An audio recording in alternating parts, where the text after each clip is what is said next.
Welcome back to the Comicstorian channel. Today we're going to be covering the next chapter of Smallville. And if you're wondering where you are, well, here at Comicstorian, we like to take a lot of your favorite pop culture universes, be it a video game, a comic book, a TV show, or a movie, and we go for that extra mile. We look for that extra lore that is living out there for you to understand, and we break down those stories into an audio drama. Now, the Smallville television show was a 10-year run show featuring Clark Kent and his eventual growth into the hero Superman, but when it ended, he had just become Superman and they stopped the show. Well, Season 11's comic book decided to carry on that storyline, allowing Clark Kent to become Superman and explain to us, with no budgetary restraints, what would happen in a world where Superman just became Superman. The first chapter was setting up the status quo, featuring Hank Henshaw and Lex Luthor. The second chapter was all about Batman and Nightwing, and now we're in the third chapter, which is all about Bart,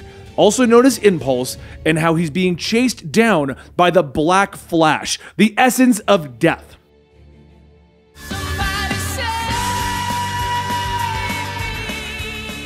Jay Garrick stares at the window at the vast emptiness around them with an injured leg that he doesn't want to let heal, stating that he beat the creature when he stopped running, but if Bart refuses to stop running, there's only one answer. The old man turned back to our young heroes with sadness in his gruff voice. The boy's gotta die. Clark refuses to believe that. There has to be a way to stop this without Bart having to die. Speed Force burns you up. That thing is just a debt collector, Jay tells them. While the two discuss this, Bart sits, looking out of the emptiness around them. He can hear it, whispering for him. The Black Flash is always there. Jay explains that the Speed Force storms are the creature's way of becoming desperate, trying to ignite another speedster so that it can feed. But only a few of us are able to handle it. That's why so many normal people are dying, Bart notes, finally standing and joining the discussion.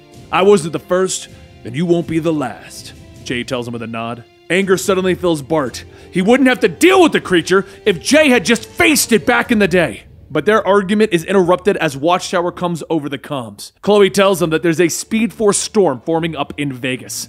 This one's Category 5, and it's not slowing down. Bart takes off, but Superman stomps him. The racer is there! It's waiting for me! Bart yells, pointing to the flashes of Speed Force lightning in the distance. He's been calling me! Superman continues to talk to Chloe, telling her that they haven't found a way to deal with this creature as he picks Bart up and carries him back inside. Emil Hamilton comes over the comms, telling Superman that they may have found a temporary solution. They've created an energy containment suit for Superman that would allow him to fly closer to the sun, but they've since adapted it to contain Speed Force energy. So in the background of Star Labs, Emil's scientist begins to load the suit into a rocket, and he gets clear of the area. Hooray for science, Emil jokes, as the rocket suddenly takes off. You also might want to take 2 steps to your left, Superman, he tells him. Jay and Bart look up into the sky as the rocket suddenly falls to the earth in Jay's front lawn. The pod cracks open, revealing the new suit. Why don't I have scientists? Bart asks as he looks on. A short time later, Superman comes to a stop in Las Vegas, Speed Force energy crackling around him. Okay, ugly, time for round 2. People try to run as the energy cracks through the city. Superman is there, though, running faster than ever. With every person that he saves, he absorbs more of the Speed Force. Lightning shooting off of him as he orders the people to run and get out of the city. I'm still not running fast enough, he says as he finds another person that the Speed Force has killed. And suddenly, he looks up, with the Speed Force connecting with the mock-up of the Eiffel Tower. People begin to run and scream, but suddenly, they're outside the city. Are we dead? One person asks. Superman is standing there, his eyes burning with the energy of the Speed Force. No one else dies today, he tells them, and in a blur, he's gone. Never moved this fast before, he struggles as the Speed Force comes off him in waves. He's back in the city in a flash, catching the falling tower. The Speed Force cracking again, filling him with energy. You! The black voice calls out to him. Superman turns and the black racer is standing before him. Dark energy coursing from its lean form. You are not of speed, yet I shall consume you all the same. It hisses. That's kind of the point, Clark notes as he races towards the creature. The two collide, sending off a burst of energy that Bart can see all the way to Jay Garrick's house. Enough, he hisses, getting up on the front steps. Jay tries to stop him, but Bart Allen refuses to let anybody else fight his battles for him. He begins to stretch, and Jay finally tells him, Bart, I've heard your name before. Impulse turns back, questioning the old man. The first time that Jay woke up with lightning in his veins and 400 miles per hour at his back. He woke up with names in his head: Max Mercury, Barry Allen, Wally West, and Bart Allen. Speed Force isn't just what fuels us, it's what binds us, he tells him coming off the front porch. You aren't alone. Bart turns back to the flashes of energy that spring from the city. The only kind of family that he has needs him right now. With a blur, the boy is gone, and Jay looks out at the cloud of dust in his wake. Godspeed, son. But meanwhile, over with more memories of Earth 2, something that Oliver Queen and Chloe have been dealing with ever since the Earth 2 Chloe showed up and died. In these memories, Oliver Queen is holding up a press conference telling the world that Ultraman is in fact Clark Luthor. The villain arrives, pulling the billionaire into the sky, and in the distance, Chloe is armed with a rifle and a kryptonite bullet. But she can't fire, not with Oliver Queen in the way. Which is a shame, Clark Luthor notes, his eyes burning with anger, and in a quick flick, Oliver's neck is snapped all the way around. Back in the watchtower, a tear falls from Chloe's eyes as she begins to remember these Earth 2 memories from her dead self, and she remembers that Oliver wasn't hers. Her Oliver walks in. Another bad memory, he asks. But Chloe doesn't want to talk about it. The pair instead focus on the whereabouts of Impulse. The boy is literally running around the entire world. He's running faster than he's ever run before, she tells him. Bart is continuing to run, pushing himself faster and faster. He is passing speed storms, collecting their energy and using it to go even faster. His vision blurs, and it's as if he's running through a speed tunnel. The energy cracks off of him. The lightning begins to swirl. His eyes blaze, and suddenly, he hears voices in the Speed Force, others running alongside him. Bart, we need to talk, they tell him. But back at Las Vegas, Superman takes another run at the creature. Okay, Ugly, that one hurt, he tells the monster as he charges in for another attack. Speed does not belong to you. The monster hisses as Superman comes at him again, cracking him, knocking him away. The monster is fast, but it's behind him now. Superman grabs it, throwing it into another wall, and the monster leaps forward, driving its fist into Clark's gut with super speed. This is not your fight! It throws Superman to the ground, energy snapping off of it as it raises its clawed hand. You want speed? Bart screams as he suddenly comes to a halt within the city. The Speed Force is coming off of him in waves, and lightning is swirling around him. I'll show you speed! The racer releases Superman, standing before Impulse. Your speed is pure! But Bart is already running. He passes the racer, grabbing Superman and moving forward. I need all your speed too, Stretch, he tells his friend. Superman tries to talk him out of the fight as Bart drops him outside of the city, but he knows that he can do this. A few birdies told me, but Superman won't let him do it alone. I'm not. I've never truly been alone, Bart tells him with a smile, and then suddenly, gone in a blur. Superman rockets into the sky, trying to catch up to his friend. Damn it, Bart! Slow down! Clark yells as his friend outpaces him, but Bart smiles. Not this time, amigo. The racer watches as Bart gets closer and closer. Finally, it is time! It growls, and Bart suddenly stops directly in front of the monster. You want speed? Here's all of it, he tells the racer. Smell you later! The explosion of Speed Force rips through the city, launching Superman back before he can reach his friend. Finally, the light dims, and Superman races forward again, trying to see what happened. Where is Bart? But he finds nothing. A smoking crater in the shape of a lightning bolt. Bart, Clark whispers as he falls to his knees, feeling as though he's failed.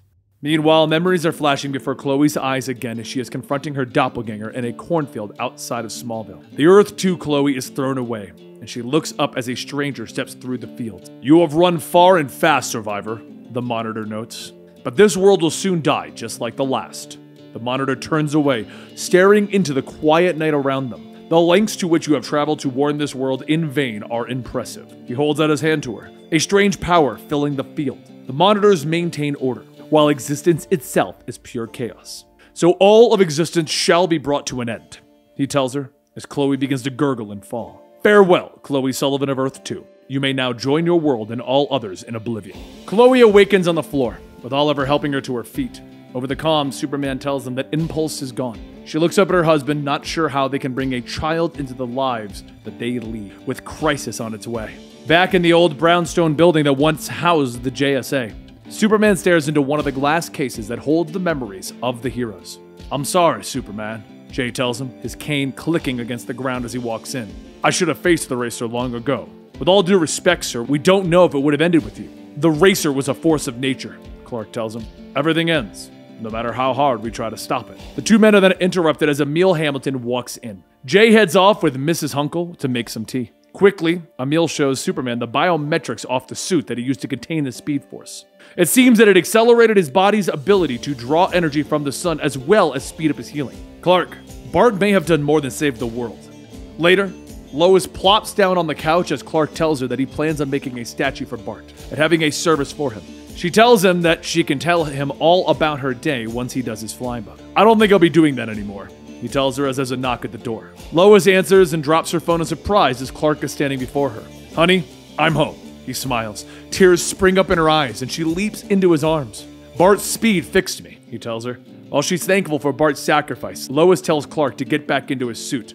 They're not done for the night. Lex walks into his office, flicking the lights to find nothing. "Otis, the lights aren't working," he says, but no reply comes from the shadows. "My intel tells me you fired Mr. Berg," Superman states, his eyes glowing and lighting the room. He steps forward, forcing Lex to draw his phone and realize that his Superman tracker is no longer working. "You won't be keeping an eye on me any longer." Lex moves to his liquor closet, but another voice calls from the darkness. "Here you go, Lex." Green Arrow smiles, holding up a glass. "And for the record, you used to buy better scotch." Lex stands in his office facing the two heroes. "What can I do for you gentlemen?" he questions, but the heroes are there to do a favor. "We're here to take back somebody who belongs to us," Oliver tells him. Lex tries to leave, threatening to go to the press, but behind the door is Lois Lane. "We're all over it," she says with a smile. Superman steps forward, telling Lex that they've already lost one hero today. It's time to welcome back another hero. Before Oliver can tase Luthor, though, Lois steps forward, knocking him out.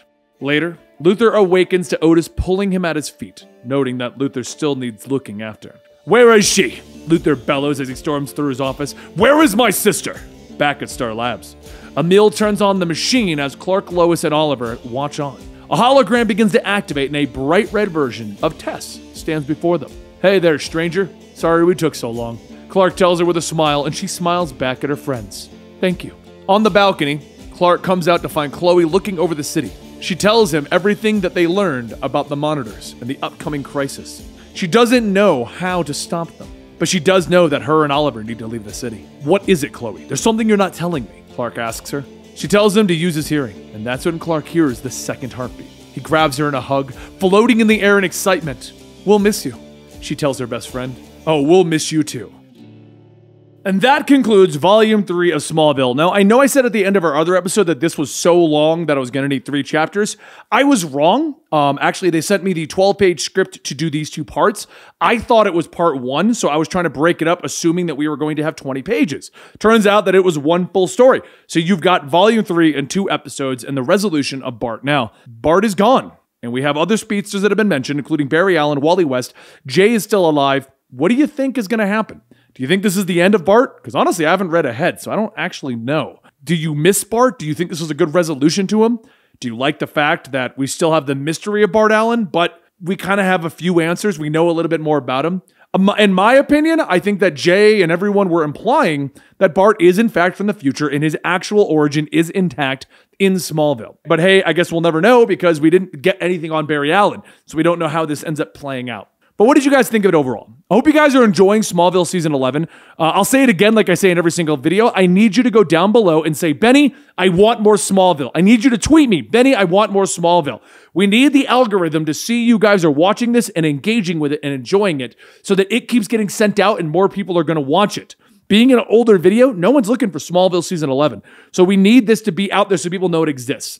So I appreciate all of your support and all of your help in keeping this series going, and I hope you guys enjoy where it's going to go. Don't forget to check back next Sunday for the next chapter in Smallville, and I'll see you next time right here at the Comicstorian channel.